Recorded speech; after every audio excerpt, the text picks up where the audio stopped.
تو ناظرین جہاں پر کل کی ویڈیو ہم نے چھوڑی تھی آج وہیں سے اس کا آغاز کریں گے، تو آپ سے یہ گزارش کریں گے کہ اس ویڈیو کو بھی ضرور دیکھیے گا اور اس ویڈیو کو اینڈ تک لازمی دیکھیے گا۔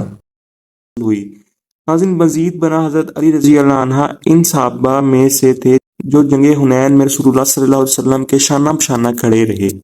ناظرین اس کے بعد حضرت علی رضی اللہ عنہ کا کردار آتا ہے خلفائے راشدین کے دور میں۔ سب سے پہلے حضرت ابو بکر صدیق رضی اللہ عنہ کا دور خلافت آتا ہے۔ ناظرین جب رسول اللہ صلی اللہ علیہ وسلم کی وفات کے بعد تمام صحابہ نے حضرت ابو بکر صدیق رضی اللہ عنہ سے بیعت کی، سوائے علی رضی اللہ عنہ کے جنہوں نے بعد میں اس وجہ سے بیعت کی کہ آپ صلی اللہ علیہ وسلم کا اہتمام کرنے میں مصروف تھے، اور اس کے علاوہ انہوں نے رسول اللہ صلی اللہ علیہ وسلم کی وفات پر قسم کھائی تھی کہ جب تک قرآن مجید مکمل نہ کر لیں نماز کے علاوہ کسی چیز میں مشغول نہیں ہوں گے۔ تو حضرت علی رضی اللہ عنہ نے حضرت ابو بکر صدیق سے وفاداری کا عہد کیا اور اپنی خلافت کے دوران ان کی مدد کی۔ مناظر اسامہ کی مہم ختم کرنے کے بعد حضرت ابو بکر صدیق رضی اللہ عنہ نے حضرت علی رضی اللہ عنہ کو صحابہ کے ایک گروہ کے ساتھ اس نازک وقت میں شہر کی سرحدوں کی حفاظت کے لیے بھیجا۔ اس کے علاوہ حضرت ابو بکر صدیق رضی اللہ عنہ نے ارتداد اور رومیوں سے لڑنے سے پہلے حضرت علی رضی اللہ عنہ سے مشورہ کیا، اور ناظرین روایات سے معلوم ہوتا ہے کہ حضرت ابو بکر صدیق کے زمانے میں حضرت علی رضی اللہ عنہ کو ہی اس جنگ کا حکم دیا گیا تھا۔ ناظرین اس کے بعد حضرت عمر بن الخطاب رضی اللہ عنہ کا دور خلافت آتا ہے۔ ناظرین حضرت ابو بکر صدیق رضی اللہ عنہ کی وفات کے بعد عمر بن الخطاب رضی اللہ عنہ مسلمانوں کے دوسرے خلیفہ منتخب ہوئے۔ حضرت علی رضی اللہ عنہ نے حضرت عمر فاروق رضی اللہ عنہ کی بیعت کی اور ایک قابل اعتماد مشیر کے طور پر ان کی مدد بھی کرتے رہے۔ حضرت عمر رضی اللہ عنہ کے دور خلافت میں اسلامی فوج نے شام، مصر اور شمالی افریقہ میں رومی سلطنتوں کو فتح کیا، اور ناظرین مزید برآں اسلامی فوج نے عراق، فارس، خراسان، ترکی اور ہندوستان کی سرحدوں تک پھیلے ہوئے فارس شہنشاہوں کو بھی فتح کیا۔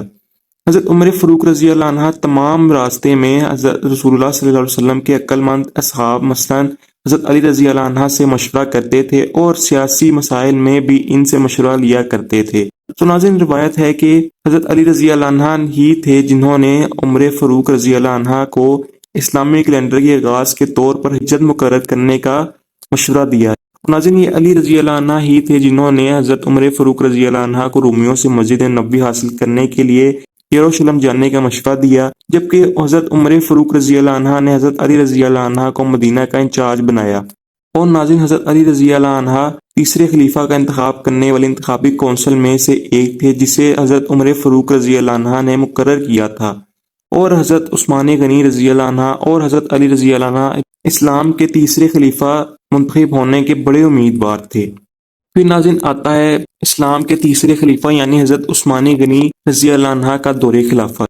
ناظرین حضرت عثمان غنی رضی اللہ عنہ اسلام کے تیسرے خلیفہ منتخب ہوئے۔ حضرت علی رضی اللہ عنہ نے حضرت عثمان غنی رضی اللہ عنہ کی بیعت کی اور مدینہ میں ان کی حمایت کرتے رہے۔ حضرت علی رضی اللہ عنہ نے حضرت عثمان غنی رضی اللہ عنہ کے خلافت کے خلاف بغاوت پر اکسانے کے دوران ایک قابل ذکر کردار کی نمائندگی کی۔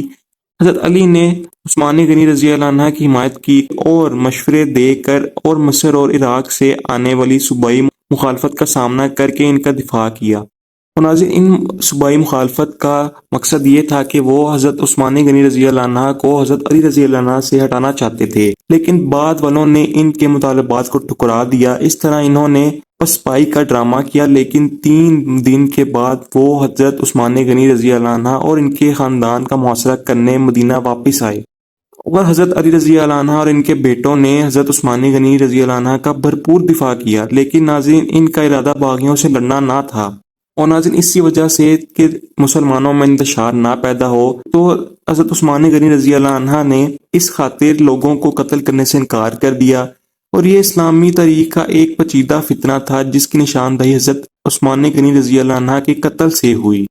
ناظرین اس کے بعد آپ رضی اللہ عنہ جب مسلمانوں کے چوتھے خلیفہ منتخب ہوئے تو ناظرین اسلام کے تیسرے خلیفہ یعنی حضرت عثمان غنی رضی اللہ عنہ کے قتل کے بعد صحابہ کرام رضی اللہ عنہ نے حضرت علی رضی اللہ عنہ سے رابطہ کیا اور انہیں خلیفہ بنانے کی درخواست کی، تو انہوں نے پہلے اس عظیم منصب کی ذمہ داری سے انکار کر دیا اور سردار کی بجائے مشیر بننے کا مشورہ دیا، اور آخرکار انہوں نے یہ معاملہ مسجد نبوی میں مسلمانوں کے سامنے رکھنے کا فیصلہ کیا۔ جس کے نتیجے میں مدینہ میں صحابہ کی اکثریت نے حضرت علی رضی اللہ عنہ کو عثمان غنی رضی اللہ عنہ کے بعد خلیفہ بننے کے لیے موزوں ترین شخص سمجھا۔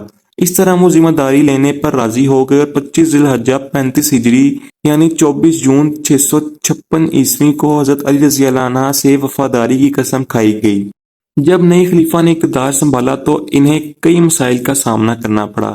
سب سے پہلے انہیں ریاست میں امن قائم کرنا تھا اور بگڑتی ہوئی سیاسی صورتحال کو بہتر کرنا تھا۔ دوسرا یہ کہ انہیں حضرت عثمان غنی رضی اللہ عنہ کے قاتلوں کے خلاف کارروائی بھی کرنی تھی۔ اور ناظرین، مدینہ کی سیاسی ریاست عبداللہ ابن سبا اور اس کی غیر قانونی جماعت کی موجودگی سے پریشان تھی، جسے غلاموں کی حمایت حاصل تھی جو اپنے مالکوں سے بھاگے ہوئے تھے، اور گاؤں کے باشندوں نے سے ابن سبا کے تمام پیروکاروں سے کہا کہ وہ مدینہ چھوڑ کر اپنے علاقوں کو لوٹ جائیں، لیکن عبداللہ بن سبا کی سربراہی میں غیر قانونی جماعت نے خلیفہ کے حکم کی تعمیل نہیں کی اور اپنے دوستوں کی طرح وہاں رہنے کا بہانہ کیا۔ ان کے قیام کا مقصد مسلمانوں میں فتنہ اور فساد پیدا کرنا تھا۔ اور ناظرین، جب خلیفہ کے حکم کی نافرمانی کی گئی تو حضرت علی رضی اللہ عنہ نے طلحہ اور الزبیر سمیت صحابہ کو مکمل آزادی کی پیشکش کی، جنہوں نے حضرت عثمان غنی رضی اللہ عنہ کی موت کا بدلہ لینے کی درخواست کی، اور جلد ہی انہیں یقین ہو گیا کہ ایسے نازک حالات میں قاتلوں کا سراغ لگانا ناممکن ہے۔ پھر ناظرین، حضرت علی رضی اللہ عنہ کا دور خاص طور پر مسلمانوں کے درمیان آزمائشوں اور پریشانیوں کی وجہ سے نمایاں تھا۔ اور ناظرین، اگر ہم اسلامی تاریخ کا بغور مطالعہ کریں تو ہمیں پتہ چلتا ہے کہ ان پریشانیوں کی اصل وجہ صلیبیوں کی جماعت تھی، جسے بھاگے ہوئے غلاموں اور گاؤں کے باشندوں کی حمایت حاصل تھی، اور ان کا سربراہ عبداللہ ابن سبا جو کہ یہودی تھا لیکن حضرت عثمان غنی رضی اللہ عنہ کے دور میں اسلام قبول کرنے کا ڈرامہ کر چکا تھا۔ ابن سبا کا اصل ہدف مسلمانوں کو تقسیم کرنا اور اسلامی معاشرے میں انتشار پھیلانا تھا، اور اسی نے مسلمانوں کو حضرت عثمان رضی اللہ عنہ کے قتل کرنے پر اکسایا، کیونکہ اس نے یہ سمجھا کہ حضرت عثمان غنی رضی اللہ عنہ نے حضرت علی رضی اللہ عنہ کی جگہ پر قبضہ کر لیا ہے۔ اور ناظرین، ابن سبا ہی حضرت علی رضی اللہ عنہ کے دور خلافت میں فساد اور انقلاب کا اصل ذریعہ تھا۔ پھر ناظرین، حضرت علی رضی اللہ عنہ کا دور نئی فتوحات پر مشتمل نہیں تھا، بلکہ تہذیبی اور ثقافتی کارناموں کے ساتھ نمایاں تھا، جیسے پولیس تنظیم، ثالثی عدالت کی تعمیر اور جیلوں کی تعمیر۔ اس کے علاوہ حضرت علی رضی اللہ عنہ نے خلافت کا دارالخلافہ مدینہ سے عراق یعنی کوفہ میں منتقل کیا۔ اس وقت اسلامی ملک کی وسعت میں اس کی اسٹریٹجک پوزیشن کی وجہ سے فقہ اور گرامر کے اسکول قائم ہونے کے ساتھ ہی کوفہ نے ترقی کی۔ اور ناظرین، اس کے بعد حضرت علی رضی اللہ عنہ نے پہلی بار قرآن پاک کے حروف کو حرف بہ حرف پیش کرنے کا حکم دیا۔ تو ناظرین، اس کے بعد آخر میں وہ وقت آتا ہے کہ جب حضرت علی رضی اللہ عنہ جو کہ ولی اور رسول اللہ صلی اللہ علیہ وسلم کے وصی اور امام تھے، اور ان کی قرآن پاک میں بہت سی تعریف کی گئیں اور ان پر بہت سی آیات بھی اتاری گئی تھیں، اور نبی اکرم صلی اللہ علیہ وسلم نے ان کی تعریف میں بہت سی احادیث بھی بیان کی تھیں۔ اور پھر ناظرین، اس شخصیت کا شہادت کا واقعہ آتا ہے۔